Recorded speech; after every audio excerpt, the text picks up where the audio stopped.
Olá pessoal do canal História e Geografia, tudo bem com vocês? Então, no vídeo de hoje eu vou ler aqui para vocês a evolução do 25 de Abril de 1974 e mais.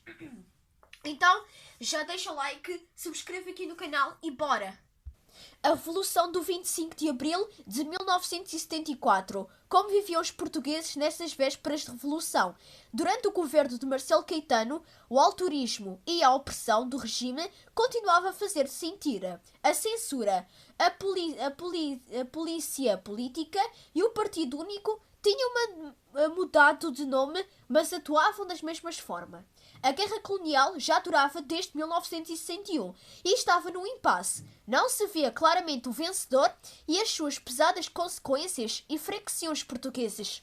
As Forças Armadas estavam igualmente descontentes com esta situação. Por isso, criaram o MFA, o Movimento das Forças Armadas, que preparou uma revolução para pôr fim à guerra colonial e à ditadura do Estado Novo. Como se fez a Revolução do 25 de Abril? Os militares do MFA prepararam a revolução para a madrugada do dia 25 de Abril de 1974. O Hotel Saraiva de Carvalho, no comando das operações, ao telefone, coordenou todo o plano. Às 0 horas e 29 minutos, a Rádio Renascença definiu a música de Zeca Afonso, Grandola Vila Morena. Esta era a segunda senha que confirmava o início da Revolução.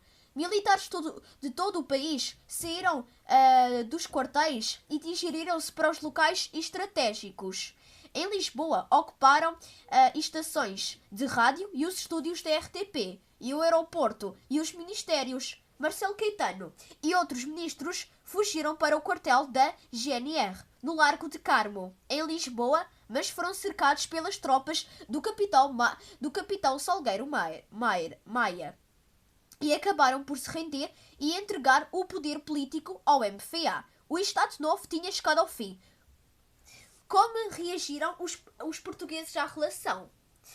Os portugueses reagiram com muita alegria à Revolução. Vieram para as ruas manifestar o seu apoio e agradecimento aos militares, distribuindo alimentos, abraços e cravos. O cravo foi a flor colocada nos canos de armas, símbolo de uma revolução pacífica, em que quase não houve vítimas mortais. O dia 25 de abril de 1974 é uma das datas mais importantes da história de Portugal pelo facto de ter ocorrido uma revolução que mudou o destino do país, trouxe a liberdade e democracia após 48 anos de opressão e ditadura. Conspiração e planear. A Revolução do 25 de abril não se fez de forma espontânea. Tudo foi bem planeado pelo MFA. Apesar do controle da PDE e de haver infiltrados nas reuniões dos militares, a verdade é que o regime tomou o poder das Forças Armadas. O Estado Novo estava muito frágil. Personalidades. Salgueiro Maia comandou um grupo de militares desde a Escola Prática da Cavalaria de Santarém até a Lisboa. Na capital, o capitão Maia foi o protagonista e momentos importantes da Revolução, como as conversações com Marcelo Caetano para a sua rendição.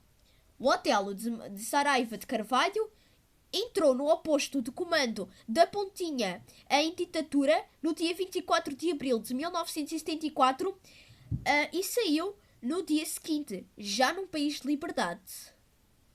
Telefonou de campanha usada quando? Do 25 de abril. Morais de Abril.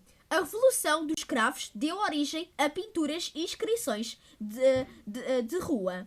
Algumas dessas imagens e palavras de ordem ainda se veem nos dias de hoje.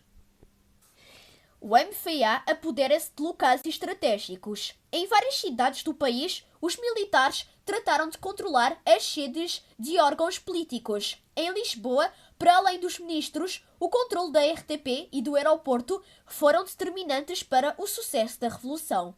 Pela RTP, o MFA informava os portugueses do que se passava, tranquilizando-os e fazendo recomendações. O domínio do aeroporto impedia a fuga de membros importantes do governo. A PDE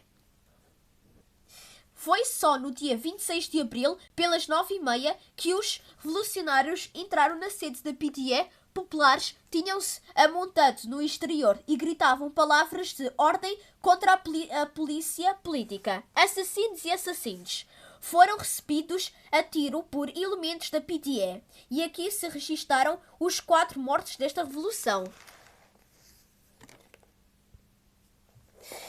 Personalidade: António de Spinel. Foi um militar e político português, grande conhecedor da guerra colonial. Spinel foi muito crítico quanto à continuação deste conflito. A sua determinação e coragem valeram-lhe a chefia da Junta de Salvação Nacional, que se formou após a Revolução. Foi também a ele que Marcelo Caetano aceitou render-se e entregar ao poder político. A construção da democracia. Ainda no calor da Revolução, o MFA entregou o governo a uma Junta de Salvação Nacional, da qual o general António de Spinel era o presidente. Quais foram as medidas imediatas do MFA? Esta Junta de Salvação Nacional, de imediato, tomou algumas medidas com o objetivo de construir um regime democrático para o nosso país. Iniciaram-se as conversações para a independência das colónias portuguesas, aboliu-se a censura e extinguiu-se a PDE e autorizou-se o regresso de exilados políticos como Mário Soares. Marcaram-se eleições livres para o dia 25 de abril de 1975, nas quais puderam votar todos os portugueses com mais de 18 anos. Desta forma, os portugueses foram recuperando algumas das suas liberdades que mais tarde foram fixadas pela nova Constituição. De que forma as eleições de 1975 contribuíram para a construção da democracia? No dia 25 de abril de 1975, realizaram-se as primeiras eleições livres. Os cidadãos portugueses, pouco mais de 6 milhões, puderam votar em diferentes partidos políticos, consoante as suas convicções, e eleger os adeptos para a Assembleia Constituinte. Durante o ano, os adeptos encarregaram-se de digerir a nova Constituição da República. A qual foi a importância da Constituição de 1976? A 2 de abril de 1976 era publicada a Constituição. Esta garantia aos portugueses um conjunto de direitos e deveres, alguns dos quais já enunciados no programa do MFA. A igualdade de todos perante a lei, liberdade de pensamento, opinião e expressão, liberdade de reunião e associação, o direito à educação, à saúde e ao trabalho, a proibição do trabalho infantil. A descolonização e o fim do Império Português. A deslocação e o fim do Império Português. Um dos grandes objetivos do MFA era resolver o problema da guerra colonial. As negociações de paz e de independência deram os seus resultados ainda em 1974 e depois em 1975, quando algumas destas colónias se tornaram países autónomos: Guiné-Bissau, Cabo Verde, São Tomé e Príncipe, Angola e Moçambique. 1975. Esta era mais uma das conquistas do 25 de abril. Como se fez a descolonização? Como se fez a descolonização portuguesa? Pronto. A descolonização portuguesa foi feita à pressa, pelo que não se planeou a transição do poder político de Portugal para os novos governos das ex-colónias. Os militares, ou melhor, os milhares de portugueses, na verdade, que viviam naqueles territórios, muitos dos quais, lá nascidos, tiveram de regressar a Portugal, fugiam da violência e da guerra que se gerou em algumas ex-colónias, deixando para trás os seus pertences. Em Portugal, chamaram-lhes retornados e tiveram de começar uma nova vida. O país também não estava preparado para receber tanta gente. Faltavam habitações, empregos e serviços de educação e de assistência. Mesmo assim, apesar das dificuldades iniciais, retornados acabaram por se integrar na sociedade portuguesa. O que aconteceu em Timor-Leste?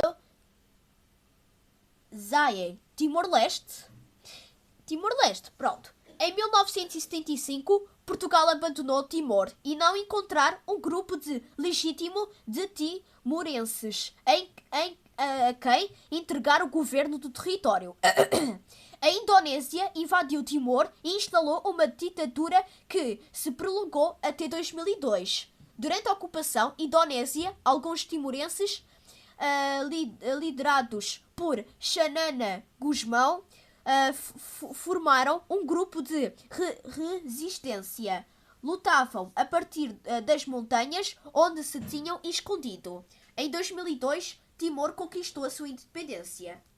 O que aconteceu em Macau? Depois das negociações com a China, ficou decidido que Macau se mantinha sob a administração portuguesa até 1999. Neste ano, o território integrou a República Popular da China.